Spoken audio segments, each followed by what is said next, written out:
The space station Helios shimmered like a colossal ring of metal and glass against the vast darkness of space. Long corridors, domed observation decks, and central plazas bustled with life as travelers from a dozen star systems mingled beneath artificial gravity and carefully calibrated atmospheric conditions. In one of the main docking bays, newly arrived ships offloaded cargo and visitors, all greeted by the echo of announcement chimes and the constant hum of unseen machinery. This was the place where many sought opportunities or refuge. And for a certain human medic named Ethan Knight, Helios represented his next assignment in a long line of postings within the Alliance. Ethan stepped off a transport vessel and surveyed the busy hangar. He carried a compact bag of medical supplies slung over one shoulder. His posture was upright and confident, though there was an approachable warmth in his eyes and the subtle curve of his mouth. Before he could take more than a few steps, he was greeted by a wiry Roloth officer whose emerald scales sparkled under the station lights. The officer introduced himself politely, guiding Ethan to the processing center where newly arrived personnel filed standard forms. Despite the routine checks, Ethan couldn't help feeling a surge of excitement. Helios Station was a crucial outpost, known for its cultural diversity, advanced technology labs, and also its share of tensions. He completed his onboarding quickly, passing through a series of biometric scans. Within the hour, he was officially recognized as the newest medical officer attached to Helios Security and Healthcare. As soon as the final clearance was granted, he made his way through the station's central thoroughfare, mind racing with possibilities. He had been tasked with two main responsibilities: providing medical support to the station's security forces and conducting research on a slow-spreading yet persistent flu-like illness that had been cropping up among Helios residents. His first impression was that Helios was effectively a small city adrift in space. Shops and eateries lined the promenades, and people from all species ambled about, conversing in a dozen languages. Some wore elegant, flowing robes from distant star systems. Others wore utilitarian uniforms like his. The artificial sky overhead was tinted a soft blue, dotted with holographic clouds to evoke a sense of comfort and reduce the claustrophobia that sometimes afflicted new arrivals. He eventually found his assigned quarters, stowed away his belongings, and changed into a lightweight uniform suitable for making the rounds of medical. The real orientation, however, would begin the next day, so he decided to acquaint himself with Helios's primary medical wing before he turned in. As he walked, a heated exchange of voices erupted from a cluster of onlookers up ahead. Sensing trouble, Ethan cautiously approached.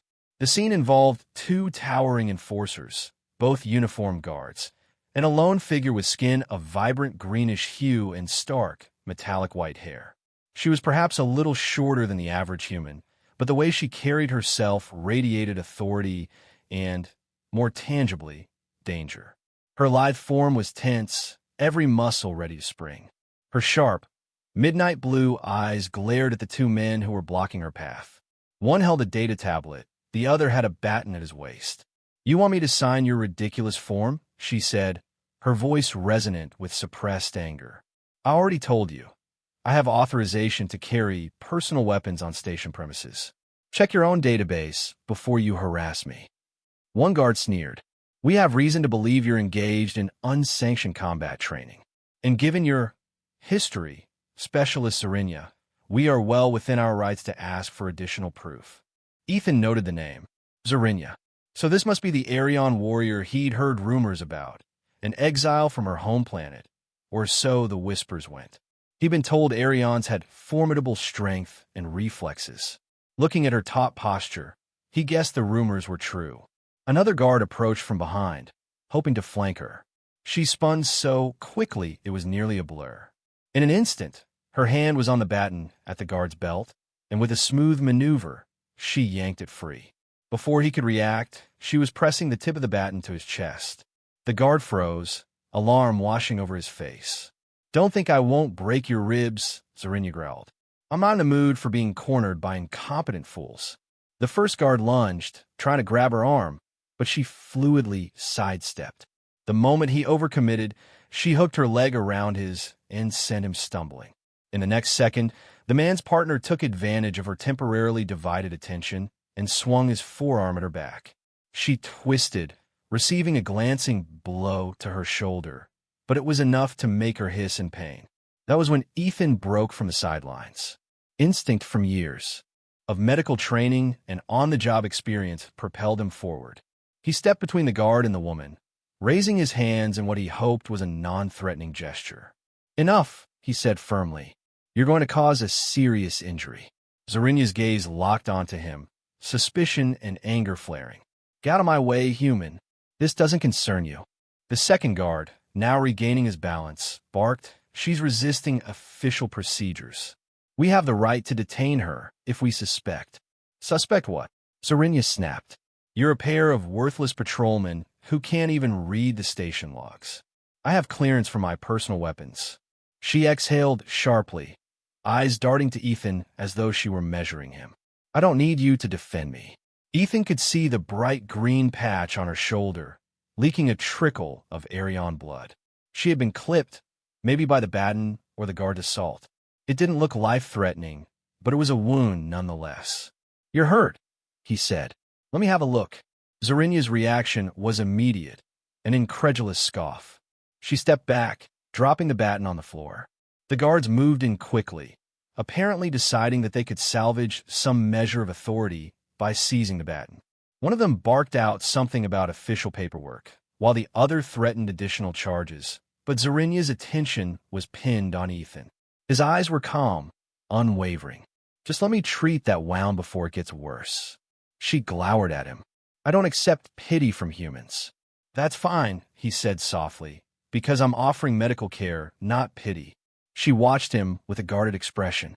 The onlookers who had gathered began to disperse as the tension deflated.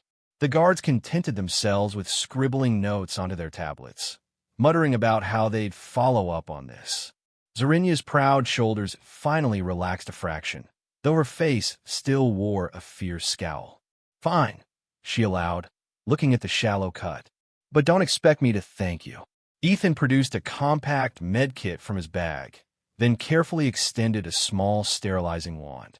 He moved with caution, aware that if she changed her mind, she could probably dislocate his shoulder in a single swift motion. He cleaned the area around the wound, and as soon as the disinfectant touched her skin, she tensed, letting out a low hiss that might have been pain or frustration. She looked away, refusing to meet his gaze. "I've had worse," she muttered. "A scratch like this doesn't warrant all this fuss." "Maybe not," Ethan replied, "but it's better to take care of it now than to let it get infected." He applied a temporary sealant, the cold gel forming a transparent patch over her green skin. "Done." Zorinya pulled her arm away, rolled her shoulder, testing the seal. Her eyes flicked back to him in a momentary pause. Ethan couldn't quite read her expression, but if he had to guess, it was some blend of confusion and reluctant respect. Then, as swiftly as she'd allowed him near her, she spun on her heel and strode down the corridor without a backward glance. The guards glared at Ethan, as though blaming him for interfering, then retreated in the opposite direction, presumably to file whatever complaint or grievance they had in mind. Ethan glanced at the faint smudge of green blood left on his sanitizing swab. He had no illusions that Zorinya would be grateful, but he was certain of one thing. She intrigued him, and Helios had just shown him a glimpse of the complicated undercurrents that ran through its daily life. The next day, he began his official duties in Helios's medical wing. The facility was well-stocked with advanced technology, scanning machines capable of reading multiple alien physiologies, shelves of specialized medicines, and stasis pods for critical cases. Dr. Marin, the head of the station's medical staff, greeted him warmly, a hint of relief in her eyes. "We've been short-staffed for months," she explained. "We'll also need your help in security. Many of them come back from training or from missions battered and bruised." Ethan raised an eyebrow. "They must see a lot of action out here." "You have no idea, Dr. Marin said. "Our security teams are constantly handling disputes, smuggling, and sometimes infiltration attempts from unscrupulous organizations. With so many species in a confined space, tensions can run high. He nodded. I'll do my best. I've treated plenty of injuries in my time. Later that afternoon, Ethan was scheduled to conduct standard health inspections for the security personnel. The first few individuals were a typical assortment of humans and various other species, each with their idiosyncrasies. Then the door to the exam room slid open, revealing Zarinya. She wore the standard Helios security training attire, a sleeveless vest that exposed her arms, toned and adorned with faint scars. Upon seeing him, she seemed to bristle instantly. I was told a medical check was mandatory, she said. Why am I not surprised it's you? He motioned for her to sit on the examination bench. Please, Specialist Zarinya, if you prefer another medic, I can see if someone else is available. But we're short on staff, and I happen to be assigned here. She folded her arms. Let's get this over with. He approached her carefully, scanning a wrist device that displayed her basic health stats. I see your Arion, he said, reading the notes. Male or female Arions generally show higher muscle density. I don't need a human lecture on Arion physiology, she snapped, eyes flashing. I know who I am. Just do your job. Ethan nodded, ignoring the edge in her voice. Your vital signs are fairly normal. How's the shoulder from yesterday's altercation? She held his gaze without flinching. The wound is fine. Let me at least look, he insisted. If the sealant is coming loose, or if there's an underlying tear, you might need a deeper scan. For a moment, she looked like she was about to refuse. Then, as if conceding to practicality, she extended her arm. He gently pressed his device against her skin, scanning the tissue. The readout was mostly green, indicating healthy cells. It's healing well, he announced. She snorted softly, as though to say, I told you so. Ethan couldn't resist a small smile. Look, I'm not your enemy, he added, stepping back to give her personal space. I'm just doing my job, and if I can help ensure you don't suffer complications, I'd like to. Zarinya studied his face, her jaw tight. Humans often claim they want to help, but in my experience, that usually comes with a hidden motive. He let out a quiet breath. I'm sorry you've had bad experiences, but not all of us are like that, and I don't see what motive I would have besides keeping you healthy. She said nothing for a while. Then, in a clipped tone, so we're done? Ethan nodded. We're done for now. If you feel any pain or discomfort, please come back. She hopped off the examination bench, crossing to the exit. Just before leaving, she glanced over her shoulder. It was the smallest movement, barely perceptible, but something about her expression had softened. Then the door slid shut behind her. Time passed in a flurry of routine checkups, daily tasks, and late-night research sessions. Ethan's days became busy enough that he had little time to dwell on Zarinya or her aloof demeanor. Still, her name floated through the gossip circles of security. She was known for being unstoppable during combat training, rumored to have bested half a dozen colleagues in a single sparring session. Yet those same colleagues cautioned one another that crossing her outside of drills was a recipe for bruises. It was 2 weeks into his Helios assignment when a call came in about an emergency. A riot had broken out in one of the less monitored cargo bays, triggered by an illegal smuggler who had been confronted by security. Ethan hurried to the scene with a portable medical kit. When he arrived, the cargo bay was in disarray, crates overturned, scorch marks on the walls from plasma discharges, and 2 security officers on the ground nursing serious injuries. Another officer was pinned behind a fallen crate, exchanging plasma fire with a group of armed smugglers who seemed desperate not to be captured. In the midst of the chaos, Ethan spotted a vivid flash of green and white. Zarinya. She moved with lethal grace, vaulting over debris to close the distance on a smuggler. He turned to fire his weapon, but she knocked it aside, the shot going wide and carving a molten streak across the metal floor. She slammed an elbow into his gut and spun him into a headlock. Another smuggler tried to intervene, but Zarinya threw her captive into the second attacker. Both went tumbling. Ethan had to admit her technique was impressive. She seemed unstoppable, but then he noticed movement behind her, a third smuggler raising a small energy weapon. Zarinya, engaged with the other 2, didn't see the threat. Ethan acted instinctively, rushing forward. He grabbed a loose crate lid and hurled it in the smuggler's line of sight. The man's shot fried the edge of the lid instead of hitting Zarinya.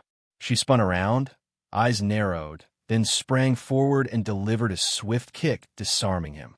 As soon as the immediate threat subsided, more security personnel poured in, subduing the remaining smugglers.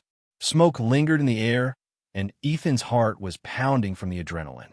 He quickly switched to medical mode, scanning the area for casualties. One guard moaned in pain, likely from a broken leg. Another guard was conscious but had burns along his arm. Zarinya, for her part, sank to one knee behind a crate, breathing heavily. Ethan approached. "Are you hurt?" he asked. She didn't answer, but her shoulder was trembling, and he saw a dark stain blossoming on her torso. She tried to stand, but her leg buckled. He caught her, lowering her gently to the ground. The patch of green blood was spreading across her uniform. "Stay still," he said calmly.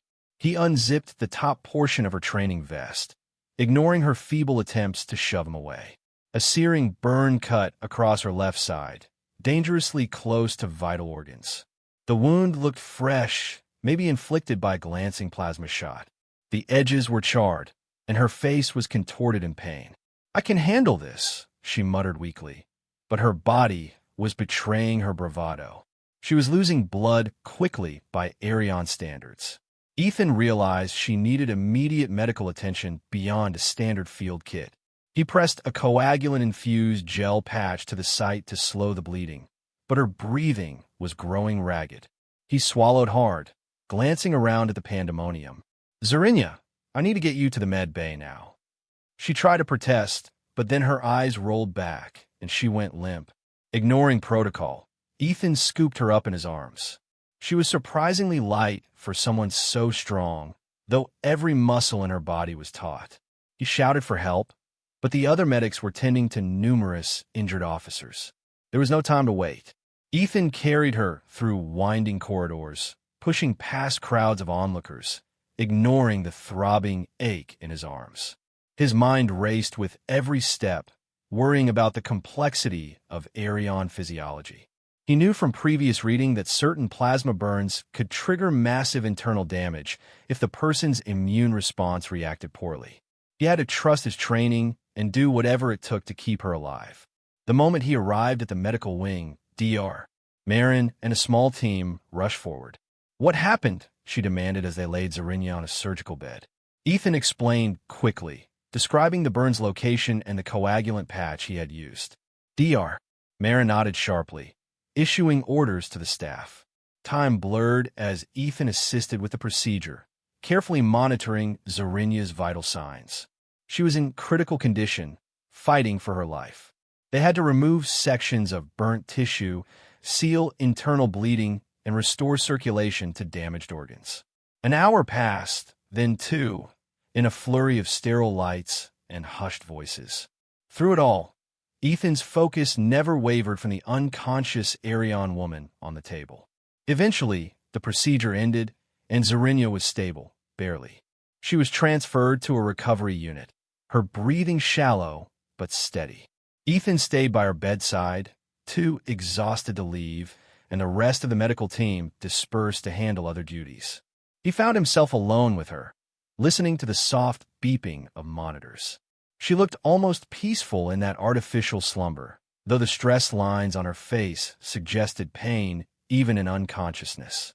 He studied her features, recalling how fierce she had been in the cargo bay. Watching her so vulnerable made him feel an unexpected surge of protectiveness, like a vow forming silently in his chest. Perhaps it was purely professional concern, a medic caring for an injured patient. It felt more personal. He found himself gently brushing a strand of her silver-white hair away from her face. Over the next few days, Zarinya teetered between periods of unconsciousness and fleeting moments of lucidity. When she finally regained fuller awareness, Ethan was once again at her side, adjusting the dosage of a specialized medication. She blinked slowly, focusing on him with obvious difficulty. "You," she rasped. "Why are you here?" He gave her a small smile. "Because I'm your medic, and you've been through quite a lot." Her eyes darted around as if trying to remember her surroundings. Cargo bay. Plasma shot. A wince crossed her face. How long have I been out? About 3 days, he answered softly. You nearly died. Zarinya tried to push herself up, but her arms trembled. I don't die so easily. The statement came out forced, hinting that her bravado was very much intact. Anyway, you shouldn't have bothered. I'm not exactly the station favorite. Ethan shook his head. Doesn't matter. You were hurt. I'm here to save lives, not handpick who deserves help. She exhaled, her gaze shifting to the array of medical tubes feeding into her arm. I owe you, she said grudgingly, as though those words cost her dearly. This is the second time you've helped me. It was my job, he replied gently, but her eyes narrowed. Don't pretend it was just your job, she insisted. You risked yourself back in a cargo bay. You could have been shot too. Ethan paused, recalling that split second when he threw the crate lid to deflect the smuggler's shot. I guess I didn't think about it. You needed help. She fell silent, unsettled by his calm sincerity. Her people, the Arians, valued strength, honor, and self-reliance. In her experience, humans rarely displayed genuine altruism. They always wanted something in return. She found herself confused, even a bit unnerved. That Ethan seemed different. Over the following days, she slowly recovered, forced to spend long hours in the med bay. She hated lying around doing nothing, but her body needed time to heal. She would watch Ethan move around the ward, assisting other patients, giving instructions to the nursing staff. Sometimes she pretended to be asleep when he came to check her vitals. Other times, she allowed him to speak with her, though she often responded curtly. In bits and pieces, he learned about her heritage, the Aryan culture's warrior tradition, the strict codes of honor. He picked up subtle hints about how she had left her homeworld under less than amicable circumstances. Rumors circulated that she had killed someone of high standing. She never confirmed or denied, but on one quiet evening, as the lights dimmed to simulate nighttime, he noticed her restlessness. I can't stand this place, she murmured, staring at the sterile walls. It's too quiet. Reminds me of the isolation cells back home. Ethan pulled up a stool beside her bed. Isolation cells? She turned her gaze toward him, the intensity in her midnight blue eyes almost startling. I wasn't exactly exiled for singing lullabies. I did something the Aryan authorities couldn't forgive. I have trouble controlling my temper sometimes. He waited, not wanting to push too hard. She swallowed, as though deciding how much to reveal. I had a little sister, she finally said. We were orphans, but we clung to each other. When a member of the High Council tried to, her voice hitched, anger flashing behind her eyes. I refused to let him harm her. One thing led to another, and I ended up challenging him to a duel. He lost fatally, and the council found me guilty of murder. They exiled me rather than kill me outright, but they made sure I knew I could never return. Ethan processed her words with a measured calm. You saved your sister from someone powerful. That doesn't sound like murder to me. Zarinya grimaced. On Arion, the strong can do as they please, and the law is just a tool to maintain the status quo. My sister fled to a safe colony afterward. I had no choice but to accept my fate, wandering from place to place, ending up here on Helios. He reached out, placing his hand over hers. She stiffened at first, but then let him keep it there. That must have been hard, living with that past and the fear of being hunted. She exhaled a shaky breath. Harder than I'll ever admit out loud. So I channel my anger into training, and I don't trust anyone.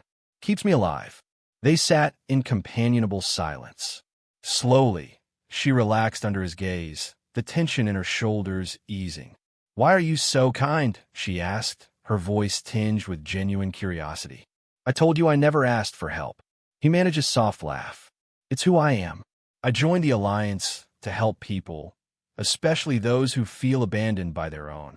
And, if I'm being honest, you fascinate me, Zarinya. You're obviously strong and capable, but there's more to you than the fierce warrior persona you wear. She gave a short, humorless chuckle. You have no idea. Time wore on, and eventually Zarinya recovered enough to leave the med bay. Ethan insisted on giving her a thorough, final checkup before she resumed any rigorous activity. Dr. Marin 2. Confirmed that her vitals were strong, though she recommended an additional week of light duties.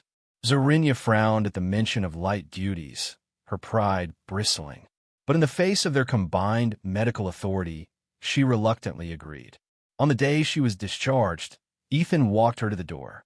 "Take it easy, at least for a few days," he advised. That burn was dangerously close to major organs. Zarinya nodded, rummaging through a small bag containing personal items. She paused, then spoke in a low tone. "I'm not used to having a friend. That's what you are, right?" She almost seemed embarrassed to say the word. Ethan's chest felt unexpectedly warm at her hesitant admission. "That's what I'd like to be," he replied gently. "If you want." She looked at him for a long moment, her expression unreadable. Then she nodded. "All right, friend." With that, she turned and walked out, her posture still exuding confidence. Yet there was a subtle shift in her demeanor, something less guarded. Over the next week, Ethan noticed that she started seeking him out for small things. Once, she tracked him down to the cafeteria and asked, in an almost shy manner, for advice on certain nutrient supplements that might help her heal faster. Another time, she invited him to watch her do a modified training routine in the gym. She was careful not to overstrain herself, but she welcomed his watchful presence. Through these brief interactions, an unspoken bond took form, rooted in mutual respect. Still, tension lurked within Helios's corridors. Rumors flew that an envoy from Arion might be arriving soon, possibly with an agenda related to Zarinya's status. Also, the smuggling ring that had nearly killed her was rumored to have deeper connections in Helios's underbelly. She tried to dismiss her concerns, focusing on healing and forging a tenuous normalcy. Ethan, meanwhile, spent half his time in the med wing and the other half researching the mysterious flu-like illness that was cropping up among Helios residents. The sickness wasn't fatal, but it spread easily, and there was mounting pressure to find a cure or at least a reliable vaccine. Dr. Marin tasked him with leading a small team to investigate. However, in the midst of this, he couldn't stop checking on Zarinya's progress, making sure her wound was healing correctly. One evening, as Ethan finished a late shift, he received a frantic call. Zarinya had been attacked in one of the side corridors near the cargo hold. He raced there, heart pounding. When he arrived, he found a scene of disruption. Boxes overturned, a scorched mark on the floor, and Zarinya leaning against a wall, clutching her side. Two armed men lay unconscious a short distance away. Another figure, cloaked and tall, was nowhere to be seen, though it was evident from the footprints that someone else had been there. Ethan dropped to his knees beside her. "Zarinya, are you all right?" Her eyes opened slowly, relief flickering across them when she saw him. "I'm fine," she lied, wincing in pain. He saw fresh green blood staining the old scar from her recent wound.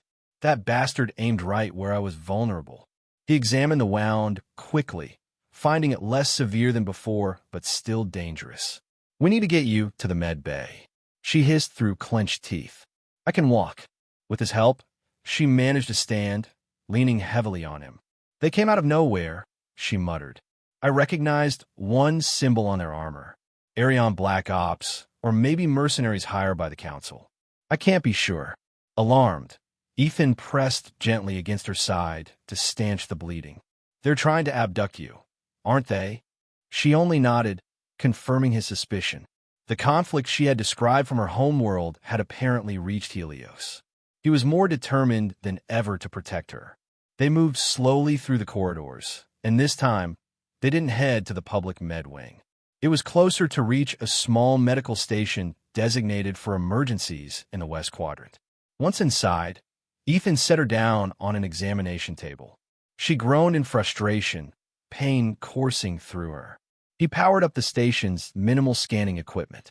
The screen showed internal bruising, some tissue damage, but fortunately no organ perforation. "You're lucky," he murmured, preparing another sealant and analgesic solution. She forced a laugh that quickly turned into a cough. "I wouldn't call this luck." As he applied the medical gel, she let out small sounds of discomfort, every muscle tense. Yet, the moment he laid a comforting hand on her forearm, she relaxed fractionally.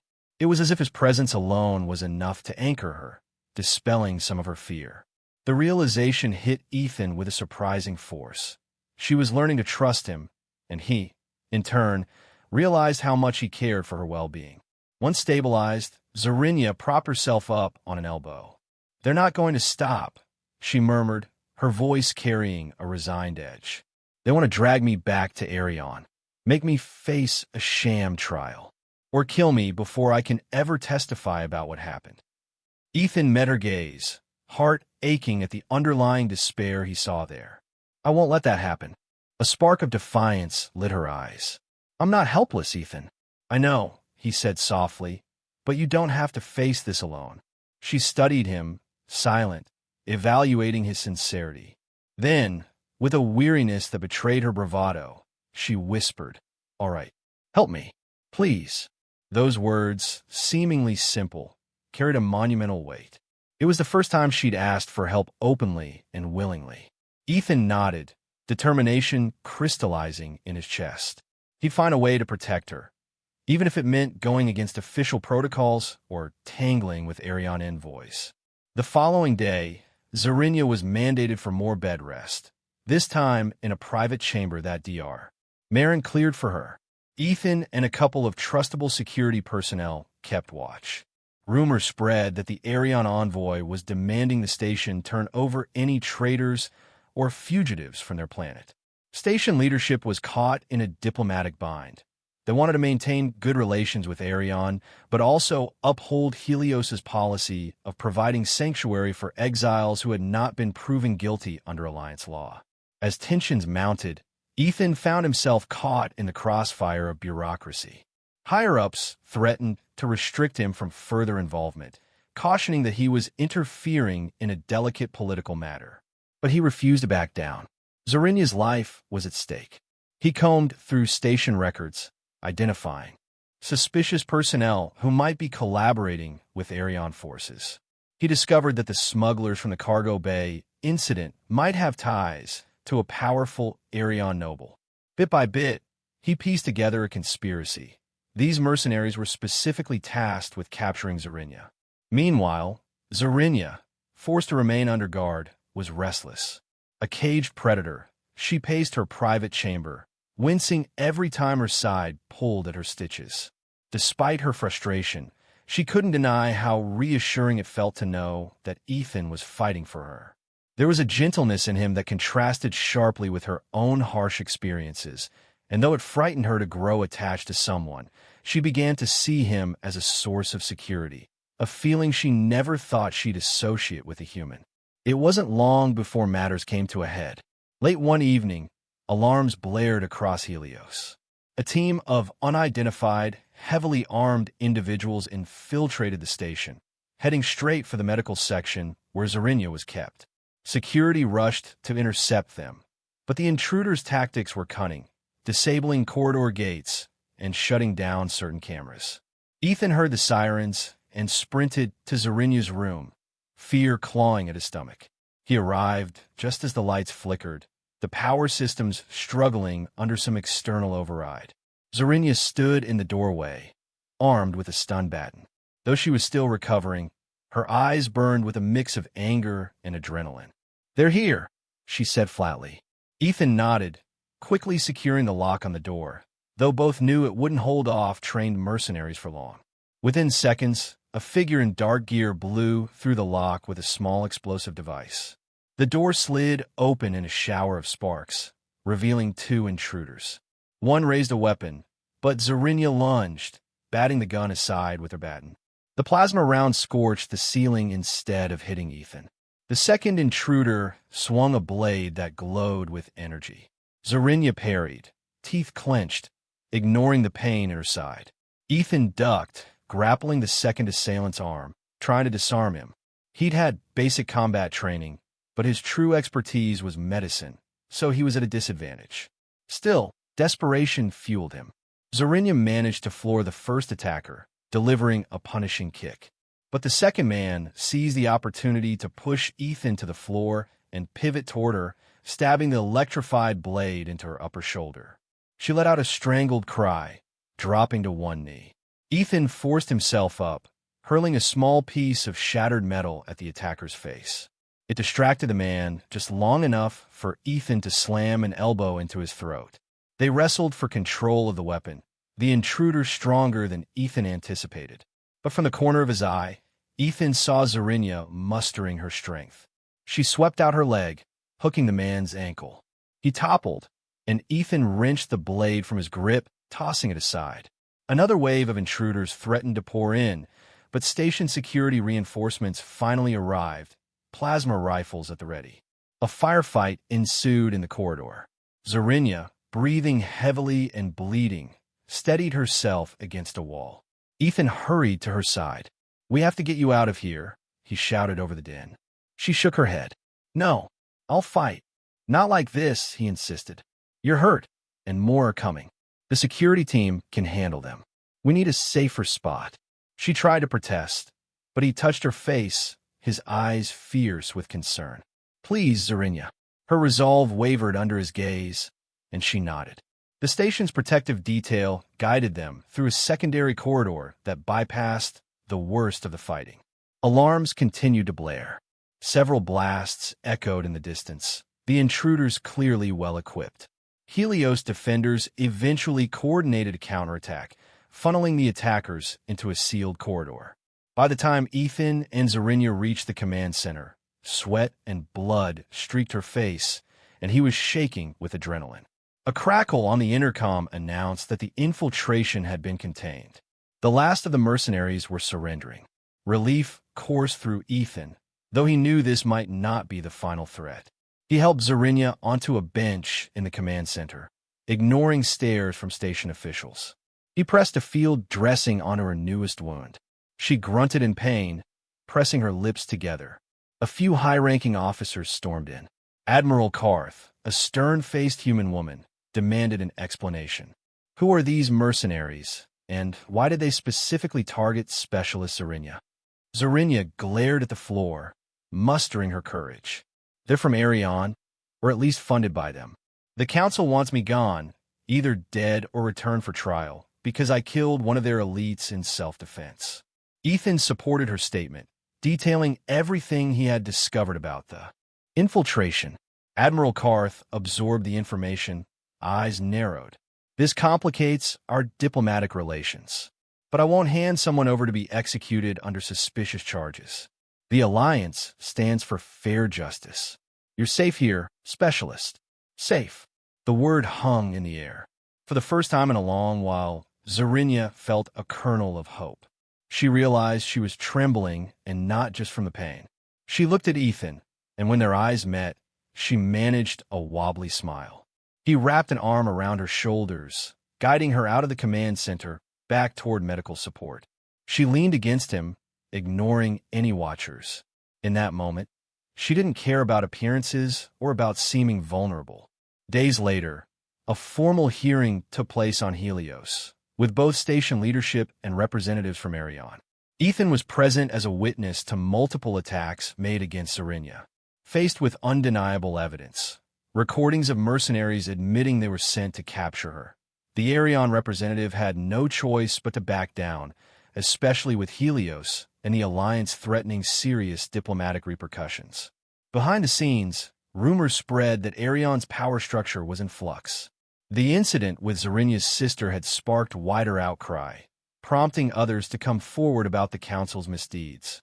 The result was a partial collapse of the old guard's iron grip, opening the possibility that one day, Zarinya might actually be welcomed back as a free citizen. For now, she didn't dwell on returning. She had found a measure of acceptance on Helios, partly thanks to her valor in defending the station, and partly because of the unwavering support from Ethan. In the wake of the hearing, the station administration granted her a formal pardon regarding any prior trouble. In effect, she was recognized as an ally, no longer an outcast teetering on the edge of official suspicion. With the threat finally receding, Zarinya's tension ebbed. She was still the same strong-willed warrior, but Ethan and others began to notice small changes in her demeanor. She was more approachable, occasionally joking with colleagues, and even volunteering for non-combat tasks around the station. Whenever Ethan teased her about going soft, she would roll her eyes, but with a hint of a smile she never used to show. One evening, after a typical day of station duties, Ethan found Zarinya waiting for him outside the medical wing. She had only a faint limp remaining from her injuries, and the bandages on her shoulder were scheduled to come off the next morning. She gestured for him to follow. Curious, he obliged, and she led him through winding corridors to a small observation dome on the station's upper ring. The dome was quiet, illuminated only by the distant stars shining through the transparent walls. Helios's gentle gravity made their footsteps light. Zarinya moved closer to the glass, gazing out at the infinite void. "I come here to think," she said, her voice uncharacteristically soft. Ethan stepped up beside her, the stars reflecting in his eyes. "It's beautiful." She nodded. For a long while, neither spoke. The vastness of space seemed to cradle them in a serene hush. Then she turned to him, her expression solemn. "I never thank you," she said, "for saving my life. Multiple times. For believing me when no one else did." He tried to wave it off, but she reached for his hand, stopping him. "I mean it," she insisted. "I've always believed that being vulnerable was the worst thing a warrior could be. That's how I was raised. But you showed me that trusting someone, caring about someone, doesn't make me weak." Her confession made his heart swell. "It's true strength," he agreed quietly. "Letting yourself rely on others when you need to." She let out a shaky breath, and for a moment, it looked like she was fighting tears. "It's terrifying," she admitted, "to care about someone. Because then if something happens to them, it hurts more than any wound." Ethan understood her fear. He felt it too whenever she was in danger. He reached out and gently brushed her cheek. Her eyes fluttered shut, a subtle warmth rising to her green skin. When she opened them again, her gaze was fixed on him with unmistakable tenderness. "Say something," she whispered.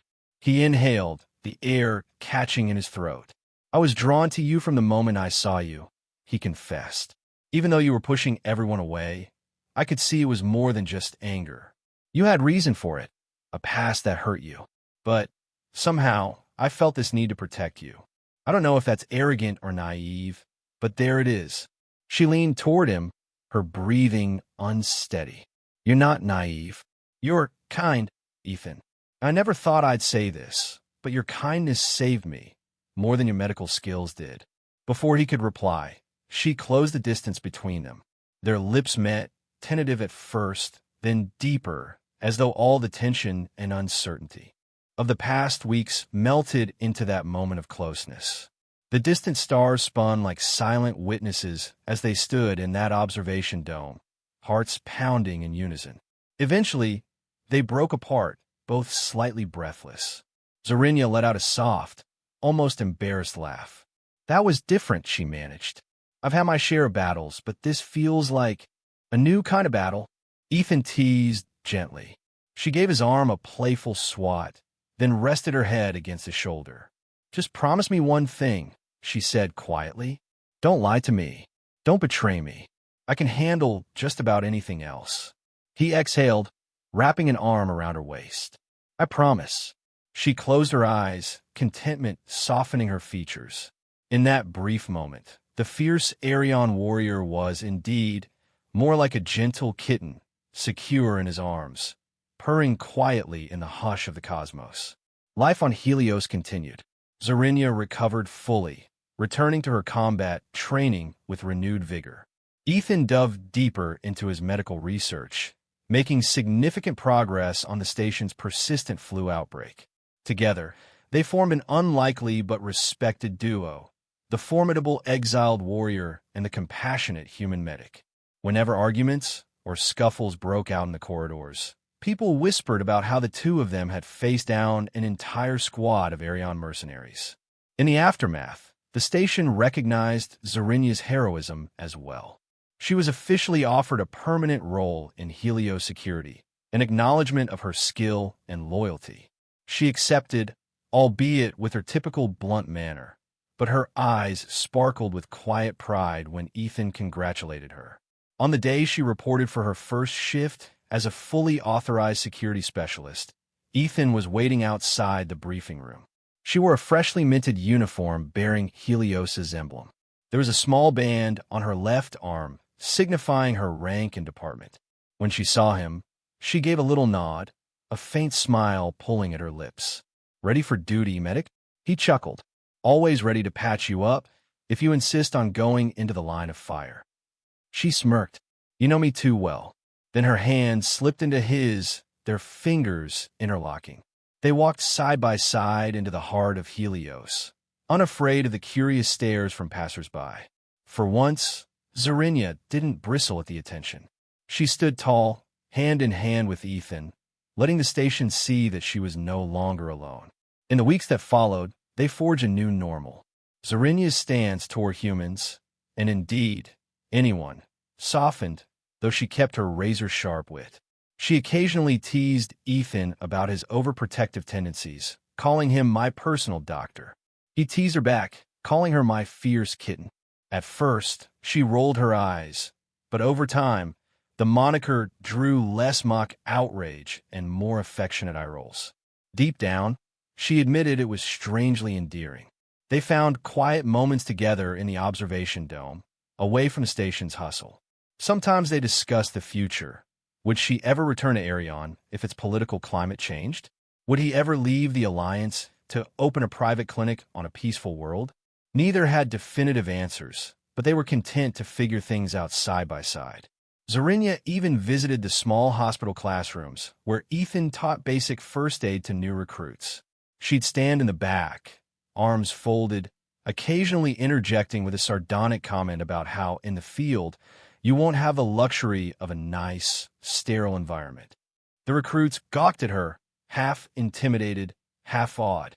Afterward, Ethan would grin and tease her. "You know, you almost sound like you care about them." She'd punch his shoulder lightly, a playful glint in her eye. Perhaps the most tangible sign of her transformation was the day she invited him to see a personal corner of the station's cargo hold, where she'd set up an improvised training space. The old Zarinya would have kept others at bay, unwilling to reveal her private sanctum. But now, she welcomed him, showing him the battered training dummies she used for sword drills and the scuff marks on the metal floor from her rigorous exercises. He marveled at her skill, praising her technique. She tried teaching him a few Arion defensive moves, calling him an eager but hopeless student. He laughed through the bruises, appreciating the bond that had grown between them. At last, after many more weeks of relative peace, the time came for Ethan to decide whether to remain on Helios or accept a new posting. Dr. Marin had recommended him for a position on a major medical vessel bound for outer colonies. Part of him felt drawn to the challenge, but every time he considered leaving, he pictured Zarinya's face. He recalled her closeness, the way she let him see her softer side. He couldn't bear the thought of walking away. So he went to see her in the observation dome again. She stood near the glass, a station of silent, twinkling stars beyond. When he told her about the offer, her jaw clenched, though she tried to remain stoic. "You should take it if it's what you want," she managed, eyes distant. "But do you want me to stay?" he asked gently. She swallowed, turning to him. "You're the best medic I've known. The frontier could use someone like you." He stepped closer, feeling his heartbeat thud in his chest. "That's not what I asked." Her facade cracked, and he saw the flash of pain behind her eyes. "I won't be the reason you give up an opportunity." But she inhaled shakily. "If you ask me honestly, yes, I want you to stay." A warmth spread through him. He placed his hands on her shoulders, looking directly into her midnight blue eyes. "Then I'll stay. Helios can be my new home, our home." Relief and happiness waged a tumultuous battle on her features. Without another word, she wrapped her arms around his neck, pressing her face to his chest. He held her, gently stroking her hair, savoring the victory of love over fear. In the end, Helios Station took on a whole new meaning for them both. For Ethan, it was a place where his skills were genuinely needed, and where he had found not just a colleague, but a soulmate in the fierce warrior who had once scorned his help. For Zarinya, Helios had become a sanctuary, a place where she was allowed to forge her own identity, not as an outcast from Arion, but as a valued member of a diverse community. And in Ethan, she found the one person who saw her not as a raging fighter or a hardened killer, but as someone worthy of compassion, respect, and love. True to her nature, she never fully lost her edge. She remained formidable in sparring sessions, quick to stand up for the vulnerable, and unafraid to speak her mind when injustices reared their ugly heads in Helios's bustling corridors. But behind closed doors, she discovered that part of her was capable of softness, leaning against Ethan's shoulder while reading, letting him fuss over small scrapes, even purring contentedly when he massaged the tense muscles across her shoulders after a long day. He would tease her endlessly about that subtle purr, and she would roll her eyes, insisting that Arion's didn't purr. Their relationship stood as a testament to the notion that two seemingly incompatible souls could unite. There were still arguments. She was stubborn, and he could be overprotective. Sometimes she resented feeling coddled. Sometimes he grew exasperated by her recklessness. But through it all, they remembered that single, life-altering truth. They had fought side by side, saved each other more than once, and chosen to face the future together. It was, as she jokingly called it, a warrior's bond. Yet every time she said that, he would smile and whisper that it was also a lover's bond, and she would respond by gently elbowing him in the ribs, her eyes shining with unspoken affection. On rare, quiet nights, when Helios dimmed its artificial lights to mirror a sort of twilight, they would return to that observation dome, gazing out at galaxies spinning silently in the cosmic sea. Sometimes they spoke of the past, her lost sister, the horrors of betrayal, his own heartbreaks and struggles. Sometimes they dreamed of the future, perhaps visiting Arion one day if it became safe, or maybe traveling to Earth so she could see the famous oceans he described. But mostly, they simply existed in the present moment, grateful that fate had crossed their paths in the most unexpected of ways. And so, on a busy space station filled with countless stories of adventure and hardship, a fierce alien girl and a gentle human medic found peace in each other. Their story was woven into Helios's tapestry of life, whispered in corridors and repeated in training halls, a reminder that trust, compassion, and a willingness to stand by someone else's side could transform even the most broken spirits. In the hush of the observation dome, among the shimmering stars, their bond glowed brighter than any distant constellation, proving beyond doubt that even the fiercest warrior could become a gentle kitten when healed by kindness and love.